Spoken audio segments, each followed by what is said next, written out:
शिवाची कीर्ती बेफान भल्या भल्यांना कुठला घाम याला कोण घाली सने दरबारी पुस्ती बेगम बडी बेगम म्हणजे अली आदिलशाहची आई बर का नजरेत तिच्या अंगार दरबार झाला गपगार कुणी घेना पुढाकार साऱ्यांनीच मानली हार इतक्यात अचानक एक सरदार उठला बोलला हम लाएंगे शिवाजी को आणि त्याने विडा उचलला अनावत्याचा बजल खान अनावत्याचा बजल खान जिता जागता जणू सैतान खान बोलला छाती ठोकून शिवबाला टाकतो चिरडून कौतिक झाले दरबाराचे खान निघाला मोठ्या गुरमीत त्याच गोड दळ पायदळ फौज फाटलई बक्कळ अंगी दहातीच बळ पाहणारा कापे चळचळ आता शिवबाचं काही खरं नाही इकडे निजाम पलीकडे मुघल आणि पलीकडे इंग्रज हेच बोलू लागला राजाची सेना मुठभर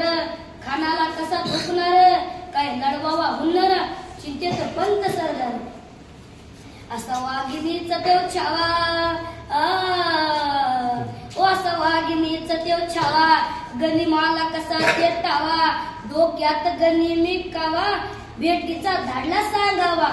प्रतापगडावर आमने सामने भेटीचा सांगावा खानाने हसत हसत कबूल केला दिवस ठरला आणि ठरल्याप्रमाणे प्रतापगडच्या पायथ्याशी खान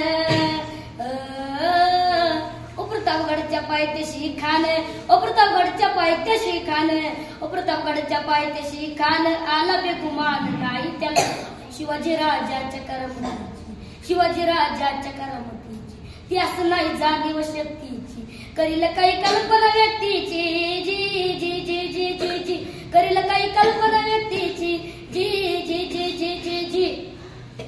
खानाने राजाला आलिंगन दिले आणि दगा केला खान हात मारतो हसरी खान हात मारतो हसरी रोखून नजारा गैरी जिराजी जी जी जिराजी रर जी जी जी जी जी जी खान दौलत डुलेत आला खान दौलत डुलेत आला सह्यद वांडा त्याच्या संगतीला सह्यद वांडा त्याच्या संगतीला शिवबाच्या संगती महाला शिवबाच्या संगती महाला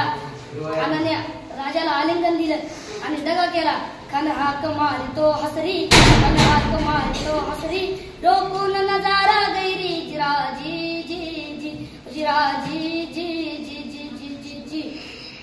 हरिदाभिमान मान्याला खानदाभिमान मान्याला कटरीचा वार त्यानं केला कटरीचा वार त्यानं केला खरखर आवाज झाला खरखर आवाज झाला चिलखत होता अंगाला चिलखत होता अंगाला खानाचा वार तुका गेला खान हेडबडला इतक्यात महाराजाने पोटामध्ये पिचवाड केल्याला पोटामध्ये पिटवाज केल्याला वाघनाक्याचा मारा केला वाघनाक्याचा मारा केला टरा पाडलं पोटाला घेऊन पत्र बाहेर आला खानाचा पत्र बाहेर होता जीवा म्हणून